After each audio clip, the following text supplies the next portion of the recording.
Breaking as we come on the air, a live look over Joint Base Andrews and Alaska there on your right. Right now, President Trump is leaving D.C. to Anchorage to meet with President Vladimir Putin. And of course, it's going to be their first meeting together in years and Putin's first time on American soil in a decade. We just saw the motorcade pull off and those steps there being taken away. Again, President Trump just now minutes away from taking off. Thanks for joining us. I'm Jan Jeffcoat. It's Friday, August 15th. Today could mark a pivotal moment for the war in Ukraine. So let's get right to Mark Boyle, tracking all the breaking developments at the live desk. And really, Mark, Trump is literally right now about to take off. We're going to show you that as we come on the air here in the 8 a.m. hour on the East Coast, Jan. This is a big day for the president as he is preparing to leave Washington for Alaska for that meeting with Russian leader Vladimir Putin.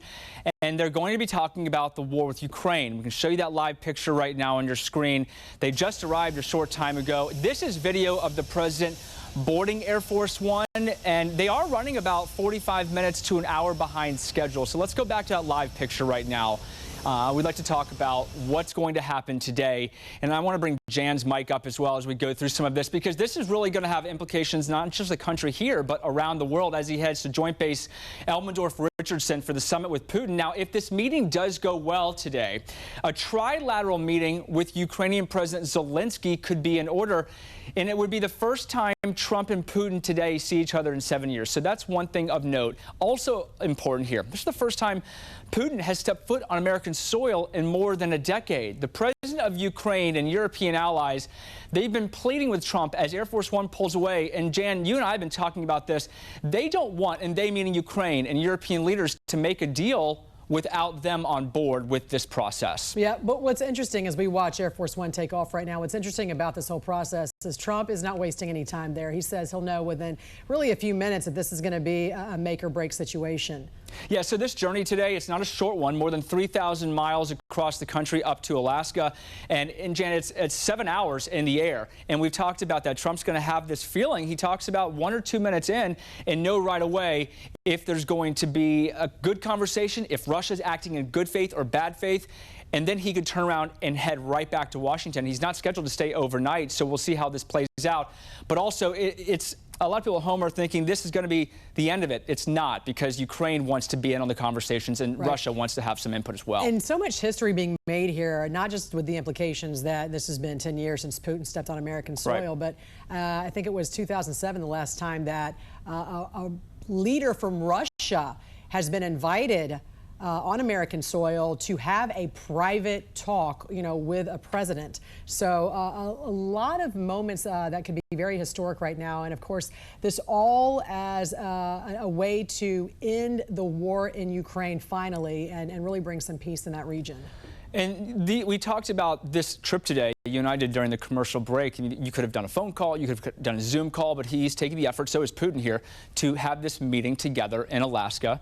It's a long journey for both sides here, and the conversation they want to have is bringing the end to this war peacefully. But Ukraine has talked about how they're not on board with some of what Russia wants in terms of land swaps, in terms of military control. So it might not be as easy as one at home might think this is going to be. And who knows how Putin is going to handle this conversation where it's about to begin in just a few hours later this afternoon. Yeah, there's a lot of speculation in regards to that as well. But like you said, Trump has already said, and he actually kind of laid it out before all this because he wanted to manage some expectations in regards to what's going to have to give. And he said both sides will have to give up some land in order to create the peace that they both desperately need. In addition to needing the peace, we've reported on the Russian military already preparing another attack on Ukraine that's been reported in the next few weeks or so. So there's details that are coming out with this meeting. Is it going to stop right away? Even though there could be a meeting with Ukraine and European leaders, does that mean that Putin pulls back right away in the interim in the next couple of days until they can get all sides together? That is also part of this puzzle. And the president, look, we watch these live pictures. This is a history in the making right here as the two are going to come together. Can he broker a deal with the control of Russia? Many people think that he can't, but obviously by him making this action right here, as we're watching Air Force One taxi out from Joint Base Andrews, he wouldn't be doing this if he didn't think he had some purpose and some leeway to get this done, Jan. Yeah, a lot of symbolism here as well, but The big question still remains, how's this going to look moving forward? There's still lots of parts of Ukraine that need to be rebuilt. There's still humanitarian aid that a lot of countries are still sending there to Ukraine. Meantime, thousands of people have died as a result of this war, largely soldiers, but there's been a lot of casualties as a result of Putin invading Ukraine. Hundreds die monthly, thousands. We reported on that as well. And then you talk about the machine of the money behind all of this. And so people watching at home, many of them want this to end not just peacefully, but they also want to. The resources are very extreme for the United States and the world alone. The president's talked a lot about that as well. If you're just joining us right now, 6 minutes past the hour, we're watching live pictures come in from Joint Base Andrews as Air Force One is departing on the way. The president on board to Alaska. That will be a more than 7-hour flight, 3,000 miles en route to Anchorage, where he will meet with the Russian leader, Vladimir Putin, later this afternoon.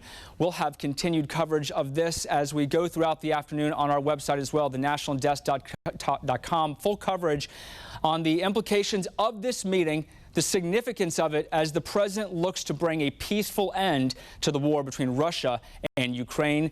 Jan, we will send things back to you.